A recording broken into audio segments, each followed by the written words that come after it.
Welcome back viewers. हमारा जो आज का सेशन है वो जे क्यूरी के ऊपर है। तो प्रीवियस जो हमारे सेशंस थे उसमें हमने पीएचपी को कवर किया। तो इसमें हम लर्न करने जा रहे हैं कि जे क्यूरी क्या है, इसकी फंक्शनैलिटी क्या है, और इसको हम किस तरह अपनी वेब ऐप या मोबाइल ऐप बनाते वक्त इसको हम यूज़ करेंगे। तो जे क्यूरी आपके पास जावा स्क्रिप्ट जो आपको फंक्शनैलिटी प्रोवाइड करती है, एग्जैक्ट वही फंक्शनैलिटी प्रोवाइड करती है जे क्यूरी भी। लेकिन इसका बेनिफिट ये है कि आप जस्ट जे क्यूरी के फंक्शंस कॉल करेंगे, मेथड कॉल करेंगे, ठीक है। और कोई भी टास्क कंप्लीट करने के लिए तो उसके बैकएंड का कोड करने की आपको ज़रूरत नहीं है। जे क्यूरी को स्टार्ट करने से पहले आपको किन लैंग्वेजेस की एक्सपर्टीज होनी चाहिए, इसमें आपको HTML की पहले से एक्सपर्टीज होनी चाहिए, CSS और जावा स्क्रिप्ट की एक्सपर्टीज होनी चाहिए। तो ये तीनों लैंग्वेजेस हम ऑलरेडी कवर कर चुके हैं। तो what is jQuery? JQuery is a light weight write less do more JavaScript library, ठीक है। तो जे क्यूरी आपके पास जावा स्क्रिप्ट की लाइब्रेरी है जो जिसको यूज करते हुए आप कम से कम कोड आपको राइट डाउन करना पड़ेगा और ज्यादा से ज्यादा फंक्शनैलिटी आपको मिलेगी। आपने जस्ट इसका फंक्शन कॉल करना है, जे क्यूरी का मेथड आपने जस्ट कॉल करना है, ठीक है। उसके बैकएंड का कोड जो है उस टास्क को कंप्लीट करने के लिए जे क्यूरी की लाइब्रेरी इटसेल्फ मैनेज कर लेगी। So the purpose of jQuery is to make it much easier to use JavaScript on your website। तो आप कोई भी वेब ऐप या मोबाइल ऐप डेवलप कर रहे हैं, ठीक है, और उसमें आपको जावास्क्रिप्ट की फंक्शनैलिटी रिक्वायर्ड है, ठीक है। तो इंस्टेड कि आप जावास्क्रिप्ट को यूज़ करते हुए वो फंक्शनैलिटी वो टास्क अपना अकम्प्लिश करें, तो जे क्यूरी आपको ये फंक्शनैलिटी प्रोवाइड करती है कि आप उसको इजीली यूज़ कर सके जस्ट उसका मेथड कॉल करके, जो भी रेलिवेंट मेथड है। jQuery takes a lot of common tasks that require many lines of JavaScript code to accomplish and wraps them into methods that you can call with a single line of code, ठीक है। तो मैंने अभी discuss किया कि jQuery क्या करती है कि कोई भी टास्क है, उस टास्क को कंप्लीट करने के लिए लेट से आपको जावास्क्रिप्ट का कोड लिखना है, many lines of JavaScript code. Let say मैंने कहा कि 20 लाइंस का कोई कोड है टास्क कंप्लीट करने के लिए जो आपको राइट डाउन करना पड़ रहा है, ठीक है। तो जे क्यूरी आपको ये फंक्शनैलिटी प्रोवाइड करती है कि जे क्यूरी का आप मेथड को कॉल करें, ठीक है। सिंगल लाइन ऑफ कोड होता है, ठीक है। तो उसको कॉल करके आप वो फंक्शनैलिटी अचीव कर लें। तो अभी चल के आगे इसका साइंटेक्स की डिटेल देखते हैं कि ये किस तरह मैनी लाइंस ऑफ कोड को कन्वर्ट कर देती है एक सिंगल लाइन ऑफ कोड में। jQuery also simplifies a lot of complicated things from JavaScript like AJAX calls and DOM manipulation, ठीक है। तो अगर आप AJAX की कोई फंक्शनैलिटी यूज करें अपनी वेबसाइट में, AJAX stand for asynchronous JavaScript and XML, ठीक है।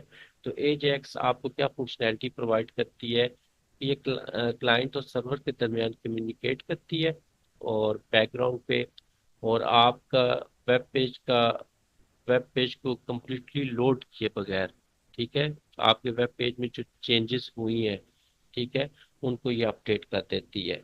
लाइक आप लेट से गूगल पे कुछ सर्च कर रहे हैं, तो कोई कीवर्ड आप टाइप करते हैं, लेट से मैंने कहा कि कार्स मैंने टाइप किया, तो अभी मैं कार्स टाइप कर रहा हूँ तो उसके नीचे मुझे जो सजेशंस आ रही हैं, ठीक है, ये जो सजेशंस मुझे मिल रही हैं, ये एजैक्स क्लाइंट की क्यूरी को सर्वर की डेटाबेस के साथ कम्युनिकेट करके उसके साथ मैच करके रिटर्न कर रही है, ठीक है। और DOM manipulation, DOM stand for document object model, ठीक है। तो डॉक्यूमेंट ऑब्जेक्ट मॉडल का क्या मीनिंग है कि हमने जितने भी HTML के सेक्शन में एलिमेंट्स को कवर किया, लाइक हेडिंग्स हो गए, फॉर्म्स के एलिमेंट्स हो गए, टेबल हो गया, ठीक है, ऑडियो वीडियो, कुछ भी जितने भी HTML के एलिमेंट्स हैं, या CSS हो गया, तो जे क्वेरी उनको मैनिपुलेट करने की फंक्शनैलिटी प्रोवाइड करती है। तो jQuery के अंदर क्या फंक्शनैलिटीज है? The jQuery library contains the following features. ठीक है, जावास्क्रिप्ट जो हमें फीचर्स मैंने बताया था कि जो फीचर्स जावास्क्रिप्ट हमें प्रोवाइड करती है, एग्जैक्टली jQuery भी वही फीचर्स हमें प्रोवाइड करती है। जस्ट ये क्या है कि एक जावास्क्रिप्ट की लाइब्रेरी है जिसको आप यूज करते हुए जस्ट आप उसके मेथड कॉल करते हैं, ठीक है, और आप रिक्वायर्ड फंक्शनैलिटी अचीव कर लेते हैं। तो jQuery हमें फंक्शनैलिटी प्रोवाइड करती है HTML स्लैश डॉम मैनिपुलेशन। तो मैंने भी बताया कि डॉम क्या है, HTML एलिमेंट का दूसरा नेम है। ठीक है, तो उनको मैनिपुलेट करने की फंक्शनैलिटी प्रोवाइड करती है। CSS manipulation, cascading style sheet, CSS stand for. तो CSS की जो स्टाइल शीट्स हैं उनको चेंज करने की, मैनिपुलेट करने की फंक्शनैलिटी प्रोवाइड करती है। HTML इवेंट मेथड्स, तो HTML एलिमेंट्स के ऊपर कोई आप इवेंट्स के ऊपर कोई प्रोग्राम करना चाह रहे हैं, कोड करना चाह रहे हैं, तो उसकी फंक्शनैलिटी प्रोवाइड करती है। इफेक्ट्स एंड एनिमेशंस प्रोवाइड करती है। आप अपनी साइट्स में कोई इफेक्ट्स यूज करना चाह रहे हैं, एनिमेशंस यूज करना चाह रहे हैं, तो वो फंक्शनैलिटी आपको प्रोवाइड करती है। एजेक्स की फंक्शनैलिटी प्रोवाइड करती है, एंड मैनी मोर यूटिलिटीज। तो in addition jQuery has plugins for almost any task out there। तो जितने भी आपको एक वेब ऐप बनाने के लिए या मोबाइल ऐप बनाने के लिए फंक्शनैलिटी रिक्वायर्ड है, वो jQuery आपको प्रोवाइड करती है। तो हम jQuery को यूज क्यों कर रहे हैं? ठीक है, there are lot of other JavaScript libraries out there, but jQuery is probably the most popular and also the most extendable। तो jQuery को हम यूज करने का पर्पज ये है कि jQuery मोस्ट वाइडली यूज भी हो रही है इस वक्त web apps, mobile apps develop करने में। ठीक है, और इजीली इसकी फंक्शनैलिटी को एक्सटेंड किया जा सकता है। तो many of the biggest companies on the web use jQuery such as Google, Microsoft, IBM, Netflix। तो जितनी भी मेजर कंपनीज है इंटरनेट के ऊपर, ठीक है, like Google, Microsoft, IBM, Netflix, ठीक है, तो ये सारी अपनी साइट में jQuery की फंक्शनैलिटी यूज कर रही है। तो jQuery works in all browsers. तो जितने भी मेजर ब्राउजर्स हैं, ठीक है, लाइक मोजिला हो गया, गूगल क्रोम हो गया, ठीक है, इंटरनेट एक्सप्लोरर आपके पास हो गया, माइक्रोसॉफ्ट एज जिसको कहा जाता है, ठीक है, तो जितने भी मेजर ब्राउजर्स हैं वो सब jQuery की जो कोड है, उसकी जो फंक्शनैलिटी है, उसको ये सपोर्ट करते हैं। ठीक है, तो इसलिए इसको हम मोस्ट वाइडली यूज करने का एक रीजन ये भी है। तो jQuery को jQuery का कोड आप किस तरह अपनी वेबसाइट में, वेब ऐप में एम्बेड करेंगे? ठीक है, तो दो मेथड्स हैं आपके पास। Adding jQuery to your web pages, there are several ways to start using jQuery on your website. ठीक है, you can download the jQuery from jQuery library from jQuery.com website. और सेकंड जो आपके पास मेथड है, include jQuery from CDN like Google. CDN stand for content delivery network. तो कहते हैं jQuery को अगर आप अपने वेब पेज में यूज करना चाह रहे हैं तो इसके दो मेथड हैं। फर्स्ट तो ये है कि आप jQuery.com की वेबसाइट पे जाएं और वहां से आप इस jQuery को डाउनलोड कर लें और अपने जो भी फोल्डर है वेबसाइट का उसमें ला के प्लेस करें और वेब पेज में उसको लोड कर लें। ठीक है, किस तरह लोड होगी ये मैं भी बताऊंगा। अच्छा, सेकंड मेथड कहता है कि आप कोई भी कंटेंट डिलीवरी नेटवर्क, ठीक है, CDN जिसको कहा जाता है, तो लाइक गूगल हो गया, माइक्रोसॉफ्ट हो गया, तो ये कंपनीज भी जे क्यूरी को मैनेज कर रही होती है, इसकी लाइब्रेरी को। तो इन्होंने यूजर्स के लिए एक लिंक प्रोवाइड किया हुआ है। ठीक है, तो उस लिंक को जस्ट आप अपने वेब पेज में कॉल करें तो जे क्यूरी को अपने वेब पेज में इंक्लूड कर सकते हैं, उसकी फंक्शनैलिटी फिर आप यूज कर सकते हैं। तो इन दो मेथड्स को देखते हैं। तो फर्स्ट आप jQuery.com की वेबसाइट पे जाएंगे, तो वहां पे आप उसके डाउनलोड सेक्शन में जाएंगे तो आपको jQuery के दो वर्जन्स मिलेंगे। एक उसका प्रोडक्शन वर्जन होगा, एक उसका डेवलपमेंट वर्जन होगा। ठीक है, तो अगर आप उसका स्टेबल रिलीज अपनी साइट पे यूज करना चाह रहे हैं तो मैं रिकमेंड करूंगा कि आप उसका प्रोडक्शन वर्जन यूज करें। ठीक है, प्रोडक्शन वर्जन को डाउनलोड करके यूज करें। और सेकंड, आपके पास जो उसका डेवलपमेंट वर्जन है, ये अभी टेस्टिंग के फेज में होता है। जो भी लेटेस्ट इसका वर्जन चल रहा होता है तो ये स्टेबल नहीं होता। ठीक है, तो इसमें ऑल दो एडवांस फंक्शनैलिटी अवेलेबल होती है, लेकिन ये जस्ट आप अपनी ऐप जब डेवलप कर रहे हैं, ठीक है, तो उसमें आप यूज कर सकते हैं, लेकिन just testing and development purpose के लिए।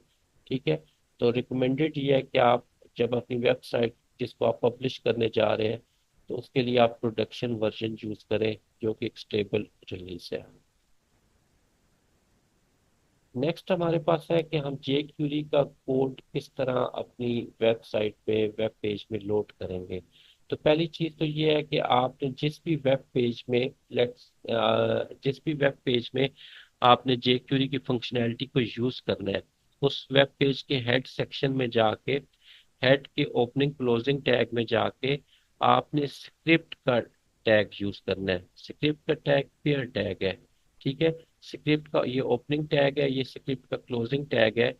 तो स्क्रिप्ट के ओपनिंग टैग में सोर्स के एट्रीब्यूट आपने स्पेसिफाई करना है। सोर्स इज इक्वल टू, ये आपने उस लाइब्रेरी का पाथ दे देना है जो आपने वेबसाइट से डाउनलोड की है jQuery की। ठीक है, इस केस में ये अज्यूम कर रहा है कि जिस फोल्डर के अंदर आपका ये वेब पेज पड़ा हुआ है, तो लाइब्रेरी भी, jQuery की लाइब्रेरी भी उसी फोल्डर में पड़ी हुई है। तो इस केस में फिर आप source is equal to double quotes में उसका डायरेक्ट नेम दे देंगे जो भी इसका नेम है। ठीक है, और लेट्स से अगर आपकी लाइब्रेरी उस फोल्डर में नहीं पड़ी जहाँ पे वेब पेज पड़ा हुआ है, लेट से मैं कह देता हूँ कि डी ड्राइव को ओपन करें तो वहां पे jQuery की लाइब्रेरी इस नाम से पड़ी है। तो इस केस में फिर आप उसका एब्सोल्यूट पाथ देंगे d:\\, और आगे ये jQuery का फुल जो फाइल का नेम है। तो आप इसके लाइब्रेरी के नेम से भी देखें, रिप्रेजेंट हो रहा है कि ये jQuery का नेम है, ये उसका वर्जन है 3.7.1। ठीक है, और .js ये स्पेसिफाई कर रहा है कि ये जावास्क्रिप्ट की लाइब्रेरी है। ठीक है, इस फाइल के अंदर जावास्क्रिप्ट का कोड पड़ा हुआ है। तो जितने भी आपके पास jQuery की फाइल, आप एक अलहदा फाइल भी बना सकते हैं। तो उस फाइल को आप सेव करेंगे फाइल का नेम .js के साथ। तो उस फाइल के अंदर आपके पास जस्ट जावास्क्रिप्ट का कोड होना चाहिए। ये तो फर्स्ट मेथड हो गया कि आप jQuery की लाइब्रेरी को उसकी साइट से डाउनलोड कर रहे हैं और अपने वेब पेज के अंदर उसको इंक्लूड कर रहे हैं। सो सेकंड मेथड आपके पास ये है कि आप jQuery को CDN लिंक के जरिए किस तरह लोड करेंगे। तो CDN stand for content delivery network, जैसा कि मैंने अभी भी डिस्कस किया। तो इसमें आपने क्या करना है, हेड की ओपनिंग क्लोजिंग टैग में जाके स्क्रिप्ट का ही आप टैग यूज करेंगे, ओपनिंग क्लोजिंग। तो उसका जो सोर्स का एट्रीब्यूट है, सोर्स के एट्रीब्यूट में आपने ये उसका CDN का लिंक प्रोवाइड कर देना है।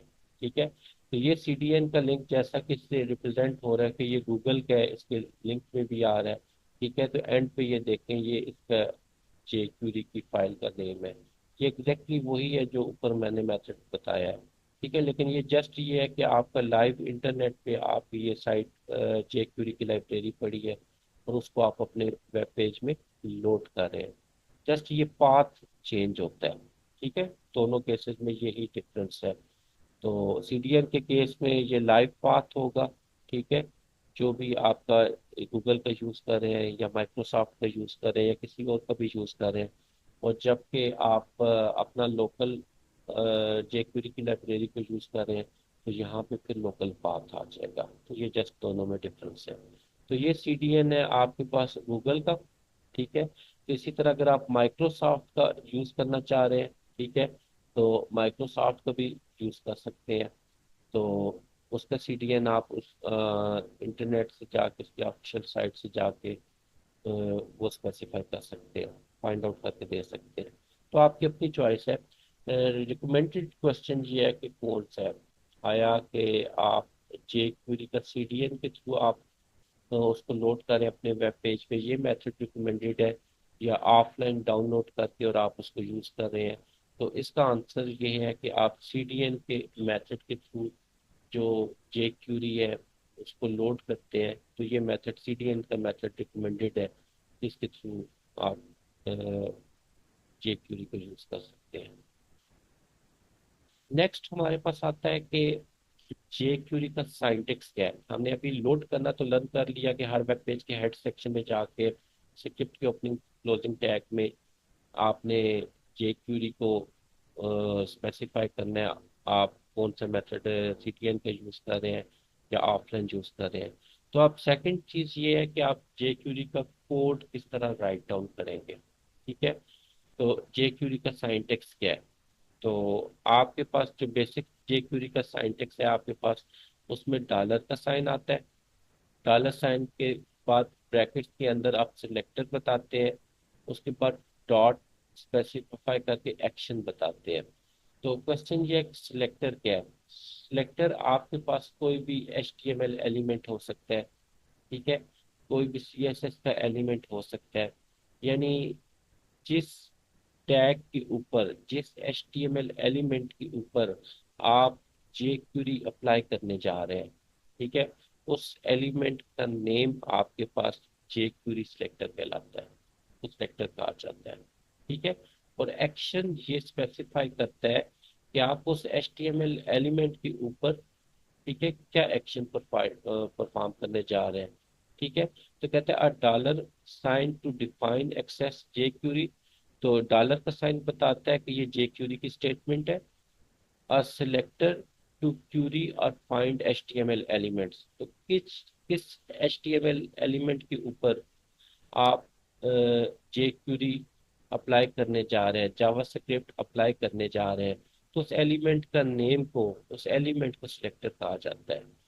और लास्ट डॉट के बाद uh jQuery action to be performed on the HTML element, तो जो सिलेक्टर है उसके ऊपर आप क्या एक्शन परफॉर्म करेंगे। ठीक है, तो ये आपका सेक्शन कहलाता है। तो यहाँ पे कुछ एग्जांपल्स हैं। फर्स्ट केस में dollar into this dot height, ठीक है, तो दिस का जो सिलेक्टर है जे क्यूरी का, ये स्पेसिफाई करता है कि फ्रंट एलिमेंट, ठीक है, लेट से ये एक पैराग्राफ है, मैं कहता हूँ कि लेट से ये एक पैराग्राफ है, ठीक है, पी के ओपनिंग क्लोजिंग टैग में लेट से ये स्टेटमेंट, ये कोड लिखा हुआ है। तो इस केस में मैं इसके ऊपर क्लिक करूंगा तो ये करंट, इस पर मैं क्लिक करूंगा, ठीक है, तो ये मेरा फ्रंट एलिमेंट बन जाएगा। ठीक है, इसी तरह मैं इस लाइन पे जाके क्लिक करता हूँ, या ये एक लिस्ट आइटम है, ठीक है, तो इस केस में इस पे मैं क्लिक करूंगा तो ये मेरा करंटली सिलेक्टेड एलिमेंट बन जाएगा। ठीक है, तो दिस का जो आपके पास सिलेक्टर है वो इस चीज को रेफर करता है। तो उसके बाद डॉट के बाद हाइड, तो हाइड आपके पास क्या है? ये आपके पास एक्शन है। तो हाइड इस केस में क्या है कि आप हाइड आपके पास ये एक इफेक्ट है, ठीक है, जे क्यूरी का। तो इसको आगे चल के हम डिस्कस करेंगे। दिस डॉट हाइड का मीनिंग है कि करंटली सिलेक्टेड एलिमेंट को हाइड कर दो। उसके बाद आपके पास आता है नेक्स्ट एग्जांपल है P dollar into P dot hide, ठीक है, तो इसका मीनिंग है कि आपके वेब पेज में जितने भी पैराग्राफ्स हैं, ठीक है, HTML में हमने लर्न किया था कि पैराग्राफ को पी के ओपनिंग क्लोजिंग टैग में हम डिफाइन करते हैं। ठीक है, तो पी स्टैंड फॉर पैराग्राफ, तो आपके वेब पेज में जितने भी पैराग्राफ हैं उनको क्या कर दो, हाइड कर दो। थर्ड एग्जांपल है dollar into dot test dot hide, ठीक है, तो डॉट का मैंने बताया था CSS के सेक्शन में कि डॉट क्लास को रिप्रेजेंट करता है, ठीक है, और हैश का साइन आईडी को रिप्रेजेंट करता है।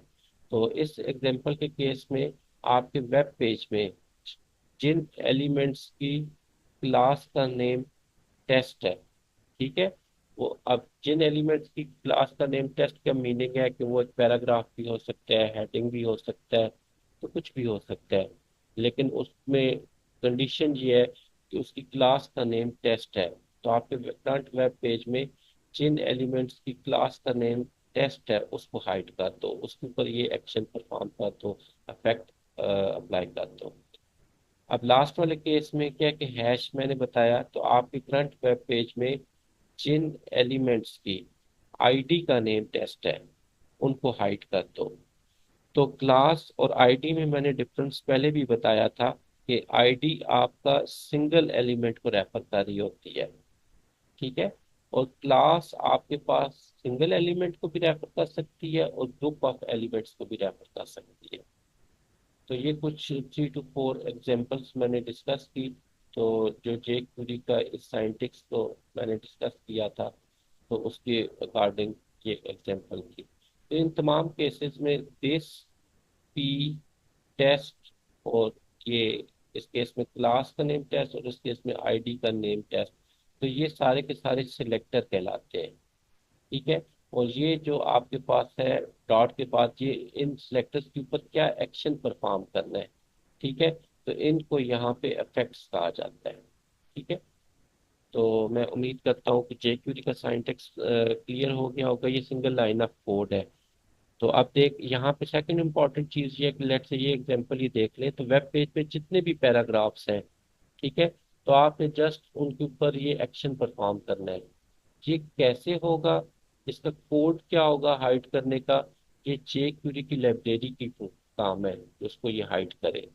तो यही चीज मैं प्रीवियस सेक्शन में बता रहा था कि राइट लेस डू मोर।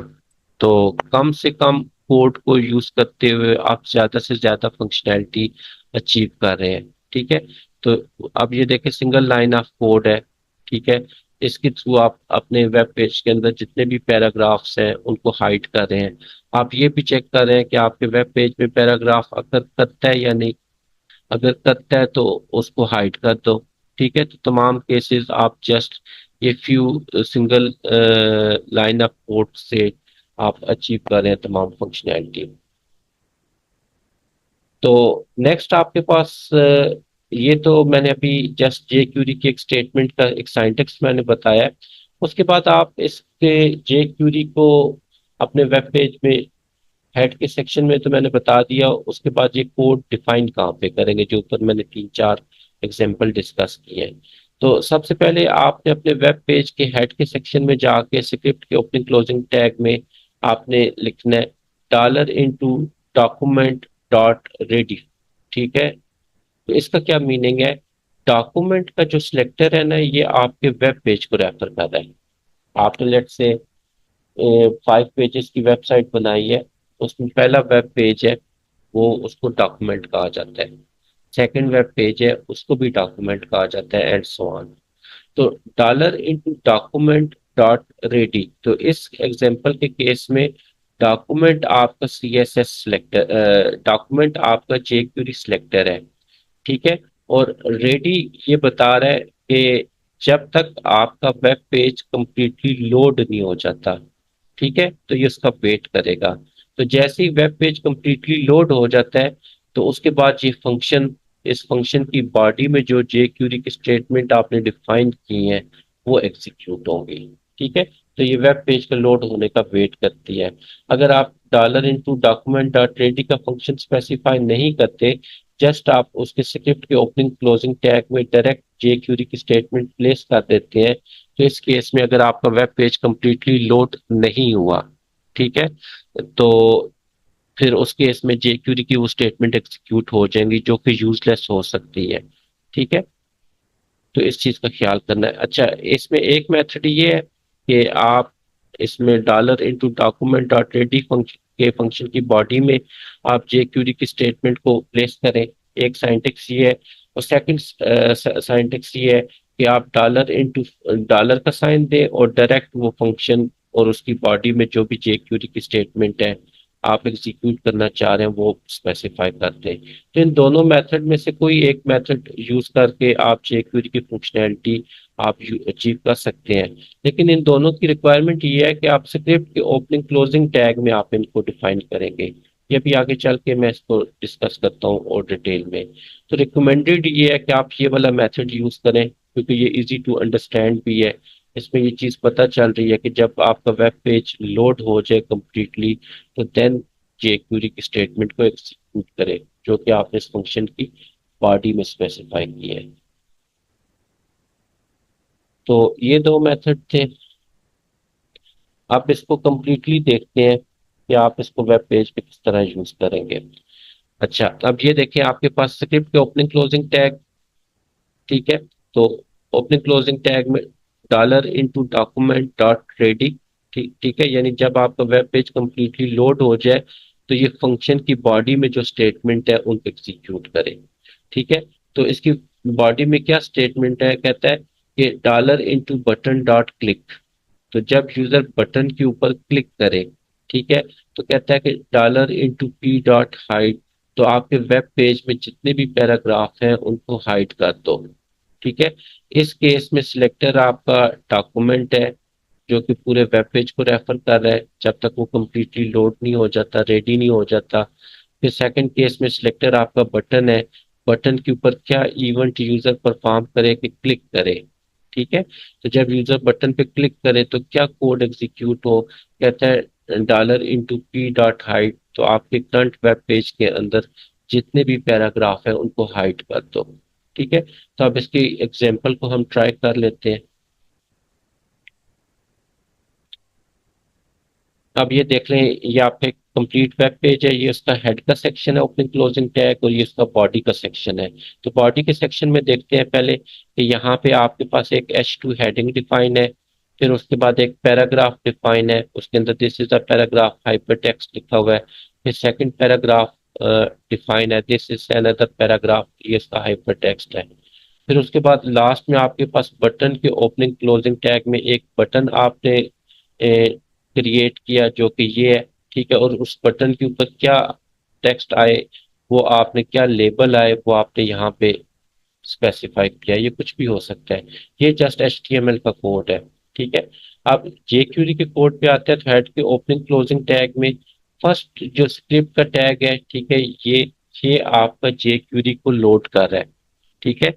तो CDN के मेथड से ये लोड कर रहा है। तो आप जो ऑफलाइन मेथड मैंने डिस्कस किया था उसको भी यूज कर सकते हैं।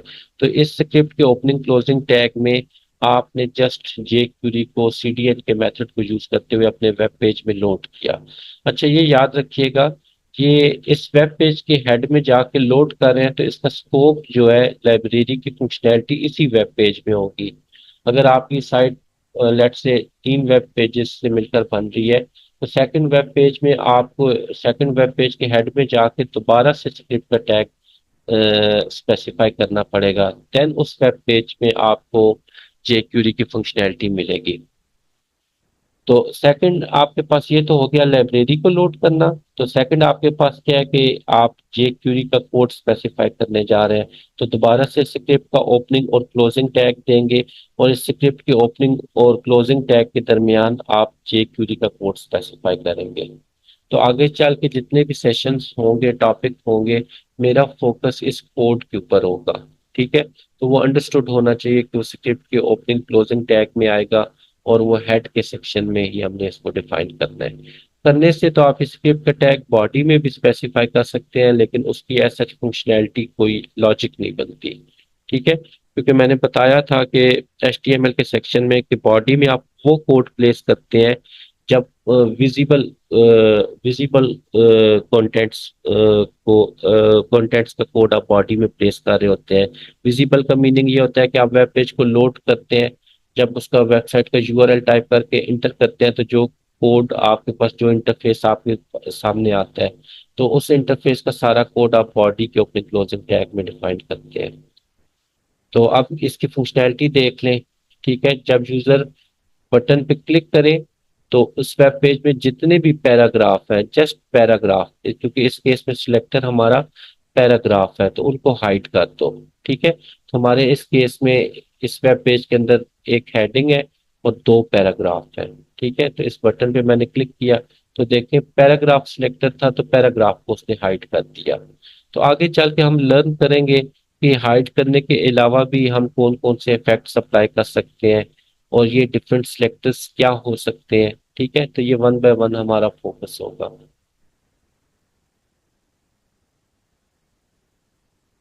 उसके बाद आपके पास आता है हैश आईडी सिलेक्टर, ठीक है। तो मैंने इससे पहले भी डिस्कस किया था कि डॉलर इनटू हैश टेस्ट, ठीक है। तो हैश का साइन आपका आईडी को रेफर कर रहा है। तो इस केस में देखें जरा, जब यूजर बटन पे क्लिक करे, ठीक है, तो जिन एलिमेंट्स की आईडी का नेम टेस्ट है उनको हाइड कर दो, ठीक है। तो इस एग्जांपल को भी हम देख लेते हैं। तो यहाँ पे देखें कि सेम वही कोड है, H2 हेडिंग डिफाइन है, एक पैराग्राफ डिफाइन है, और एक सेकंड जो पैराग्राफ है, ठीक है, उसकी आईडी का नेम टेस्ट है, ठीक है। अगर डॉट लगा होता तो यहाँ पे आईडी की जगह पे क्लास आ रहा होता, और क्लास इज इक्वल टू आगे क्लास का नेम। क्योंकि हैश है तो यहाँ पे आईडी का एट्रीब्यूट हम फिर यूज करेंगे, तो ID is equal to test. तो इस पैराग्राफ की आईडी हमने टेस्ट रख दी, ठीक है। तो आप इस केस में जेक्यूरी की कोड देखें कि जब यूजर बटन पे क्लिक करे तो जिस एलिमेंट की आईडी का नेम टेस्ट है जस्ट उसको हाइड करो, ठीक है। तो इस केस में इस सेकंड पैराग्राफ जो बनता है उसकी आईडी का नेम टेस्ट है, ठीक है। तो ये जस्ट इस बटन क्लिक करने से इस पैराग्राफ को हाइड करेगा, ठीक है, क्योंकि हमने जस्ट इसको रेफर किया है। तो मैं उम्मीद करता हूँ कि आपको ये चीज क्लियर हो गई होगी। सेकंड सिलेक्टर हमारे पास आईडी थी, ठीक है। और थर्ड केस है क्लास का, तो उस केस में आईडी के केस में हैश आ रहा होता है सिलेक्टर में, और क्लास के नेम में डॉट आ रहा होगा और आगे क्लास का नेम, ठीक है। तो जस्ट यहाँ पे जब यूजर बटन पे क्लिक करे तो जिस एलिमेंट की क्लास का नेम टेस्ट है उसको हाइड कर दो, ठीक है। तो इसकी एग्जांपल को भी हम देख लेते हैं। तो ये देख रहे हैं यहाँ पे H2 हेडिंग है, इसकी क्लास का नेम टेस्ट है। एक पैराग्राफ है, इसकी क्लास का नेम टेस्ट है, ठीक है। और एक पैराग्राफ है सिंपल, उसकी क्लास का नेम कुछ भी नहीं है, ठीक है। अच्छा, अब जब यूजर बटन पे क्लिक करे तो जिन एलिमेंट्स की क्लास का नेम टेस्ट है उनको हाइड कर दो। तो इस केस में H2 हेडिंग है और ये फर्स्ट पैराग्राफ बनता है, तो इसके ऊपर ये जेक्यूरी का इफेक्ट अप्लाई होगा। तो ये आपके पास जे क्यूरी के डिफरेंट सिलेक्टर्स हैं, ठीक है। बहुत से हो सकते हैं, ये उस उसमें से कुछ कॉमन केसेस हैं। तो फर्स्ट आपके पास है कि अगर आप सिलेक्टर में स्टैटिक स्पेसिफाई कर देते हैं तो इसका क्या मीनिंग है, सिलेक्ट ऑल एलिमेंट्स, ठीक है। तो अगर मैं इसी एग्जांपल को ले लूं, ठीक है, तो इस एग्जांपल में यहाँ पे मैं हैश को टाइप कर दूं, ठीक है, तो मेरे वेब पेज में जितने भी एलिमेंट्स होंगे, चाहे वो हेडिंग्स हो, पैराग्राफ हो, फॉर्म हो, टेबल हो, तो तमाम एलिमेंट्स के ऊपर वो जेक्यूरी का एक्शन अप्लाई होगा। तो मैं कहता हूँ डॉलर इनटू डबल कोट्स में स्टैटिक डॉट हाइड, ठीक है। तो मेरे वेब पेज में जितने भी एलिमेंट्स होंगे ये उनको हाइड कर देगा। तो all elements, select all elements, ठीक है। तो ये वाला केस, इस एग्जांपल को ट्राई कर लेते हैं, ठीक है। तो सेम एग्जांपल ये जो अभी हमने प्रीवियस डिस्कस की है, H2 हेडिंग है और दो पैराग्राफ्स हैं। देखिए तमाम एलिमेंट्स वेब पेज के अंदर जितने भी एलिमेंट्स होंगे स्टैटिक उनको रेफर कर रहा होता है। तो उन पे क्या चीज अप्लाई होगी वो ये इफेक्ट डिफाइन करता है। तो इस केस में अभी तक हम हाइट का इफेक्ट अप्लाई कर रहे हैं। अच्छा, डॉलर इनटू दिस तो select the current HTML element, ठीक है। तो ये मैंने पहले भी डिस्कस किया है, ठीक है। अब ये देखें इस केस में दिस डॉट हाइट, तो अगर मैं इस हेडिंग पे क्लिक करूंगा तो ये मेरा करंट करंट एलिमेंट होगा। अगर मैं इस पैराग्राफ पे क्लिक करता हूँ, ठीक है, तो ये मेरा करंट एलिमेंट होगा, ठीक है। तो डिपेंड करता है। आप देखें जरा, ठीक है, मैंने बटन पे क्लिक किया तो उसको इसने हाइड कर दिया। तो डिपेंड करता है, यानी करंटली सिलेक्टेड एलिमेंट्स को ये रेफर कर रहा है आपका दिस वाला, ठीक है। तो बटन पे जब यूजर क्लिक करे तो दिस डॉट हाइड, इसका क्या मीनिंग है, हमारा करंट एलिमेंट कौन सा बनेगा, बटन बनेगा इस केस पे। अच्छा, फिर नेक्स्ट केस है, आता है पी डॉट इंट्रो। तो ये जेक्यूरी सिलेक्टर किसको रेफर कर रहा है, select all P elements with class is equal to intro. तो वेब पेज के अंदर उन पैराग्राफ को सिलेक्ट करें जिनकी क्लास का नेम इंट्रो है, ठीक है, रिमेनिंग पैराग्राफ को इग्नोर करते हैं। नेक्स्ट केस है पी कॉलन फर्स्ट, ठीक है, select the first P element. तो लेट्स से आपने अपने वेब पेज में एक से ज्यादा पैराग्राफ यूज किए हुए हैं, तो इस केस में पी कॉलन फर्स्ट के केस में जो आपके वेब पेज में फर्स्ट पैराग्राफ अकर कर रहा होगा, ठीक है, ये उसको सिलेक्ट कर लेगा। उसके बाद आपके पास लेट से आता है UL space L I colon first, ठीक है, तो select the first L I element of the first unordered list. तो UL stand for unordered list. तो कहता है कि जो फर्स्ट एल आई एलिमेंट होगा अनऑर्डर्ड लिस्ट का, ठीक है, उसको ये सिलेक्ट करेगा। उसके ऊपर जो भी आगे डॉट स्पेसिफाई करके एक्शन आप अप्लाई करेंगे, वो एक्शन उसके ऊपर अप्लाई होगा। नेक्स्ट केस है कि UL space L I colon first dash child, select the first L I element of every unordered list. तो अगर आपने अपने वेब पेज में एक से ज्यादा अनऑर्डर्ड लिस्ट यूज की है, लेट्स से मैंने 3 अनऑर्डर्ड लिस्ट यूज की हुई है, तो हर अनऑर्डर्ड लिस्ट का फर्स्ट जो लिस्ट आइटम होगा उसको ये सिलेक्ट करेगा, उसके ऊपर वो जे क्वेरी का इफेक्ट अप्लाई करेगा। नेक्स्ट हमारे पास केस है कि डॉलर इनटू हाइपर रेफरेंस। तो हाइपर रेफरेंस का जो एट्रीब्यूट है एंकर टैग में यूज होता है मोस्टली, किसी और टैग में भी यूज हो सकता है एचटीएमएल एलिमेंट के। तो कहता है कि हाइपर रेफरेंस के एट्रीब्यूट को सिलेक्ट करो। तो जिन भी एचटीएमएल एलिमेंट्स में हाइपर रेफरेंस का एट्रीब्यूट यूज हुआ होगा, ठीक है, select all elements with an hyper reference attribute. ठीक है, तो इस एग्जांपल को भी देख लें। अब यहाँ पे देखें कि H2 है, इसका कोई हाइपर रेफरेंस नहीं होता। पैराग्राफ है, इसमें भी हाइपर रेफरेंस नहीं होता। पैराग्राफ है, इसमें भी नहीं है। इस केस में इस पैराग्राफ के अंदर एंकर टैग है, उसका हाइपर रेफरेंस का एट्रीब्यूट है। ठीक है, इसी तरह सेकंड पैराग्राफ के अंदर एंकर टैग है, उसका हाइपर रेफरेंस का एट्रीब्यूट है। ठीक है, तो उसको यूज किया गया। तो क्लिक मी इस बटन है, तो बटन के ऊपर टेक्स्ट है क्लिक मी। तो अब यहाँ पे कोड क्या कहता है, यूजर जब बटन के ऊपर क्लिक करे तो हाइपर रेफरेंस को हाइड कर दे। तो हाइपर रेफरेंस के केस में ये दो एलिमेंट्स आपके पास बनते हैं। ठीक है, तो ये दो हाइड होंगे। तो ये चीज यहाँ पे थी। ठीक है, कि उसके बाद आपके पास आता है एंकर टैग और target is equal to underscore blank. Web page के अंदर उन एंकर टैग्स को सिलेक्ट करो, उन एंकर टैग्स के ऊपर एक्शन अप्लाई करो, ठीक है, जिनमें टारगेट के एट्रीब्यूट की वैल्यू अंडरस्कोर ब्लैंक है। ठीक है, इस एग्जांपल को भी देख लेते हैं। तो यहाँ पे देखें, ये एंकर टैग है, इसमें टारगेट अंडरस्कोर ब्लैंक है। सेकंड एंकर टैग है, उसमें टारगेट है ही नहीं। ठीक है, तो इस केस में ये वाला एंकर टैग सिलेक्ट होगा। ठीक है, तो इस एंकर टैग के ऊपर क्या एक्शन परफॉर्म होगा, इस केस में वो कहता है कि उसको हाइड कर दो। ठीक है, तो ये फर्स्ट वाला बनता है। देखिए, आप इस पे क्लिक करूंगा तो ये एचटीएमएल ट्यूटोरियल का जो एंकर टैग है वो हाइड होगा। अब सेकंड वाला केस देखिए नेक्स्ट, इसके बाद dollar into a target is not equal to underscore blank. ठीक है, select all anchor elements with the target attribute value not equal to underscore blank। ठीक है, तो एंकर उन एंकर टैग्स को सिलेक्ट करो जिनमें टारगेट की value not not equal to underscore blank है।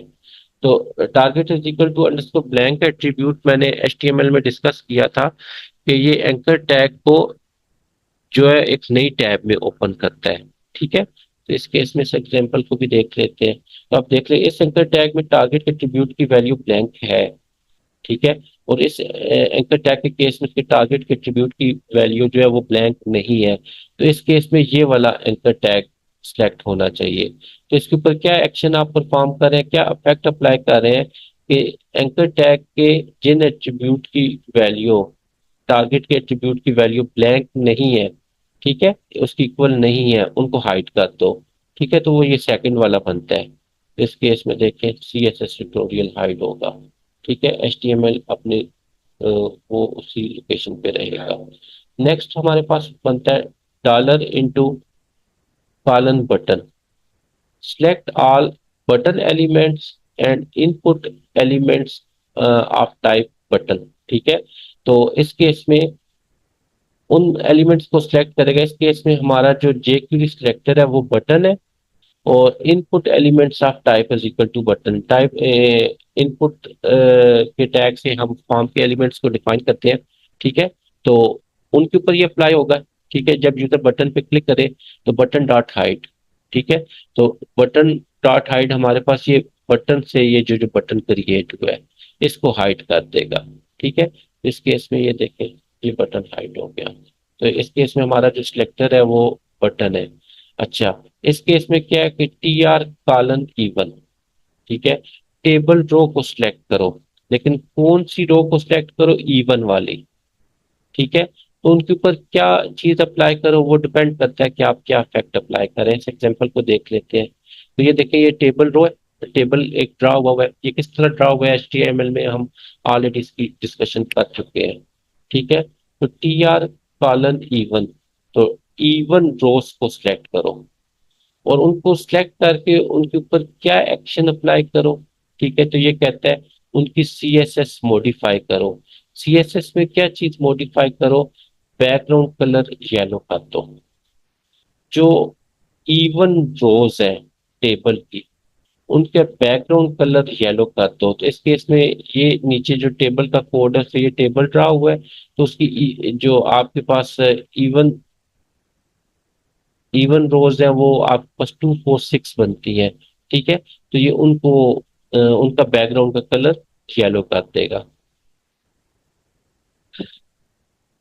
नेक्स्ट केस में आपके पास ऑड है। ठीक है, तो ऑड जो रोज है टेबल की, उनका जो कलर है वो येलो कर देगा। तो ये यहाँ पे देख लीजिएगा, इसकी आई थिंक एरर है। ठीक है, तो ऑड आपके पास बनती है 135। ठीक है, और इवन आपके पास बनती है 246। तो उसके अकॉर्डिंग उन रोज का बैकग्राउंड कलर चेंज करेगा।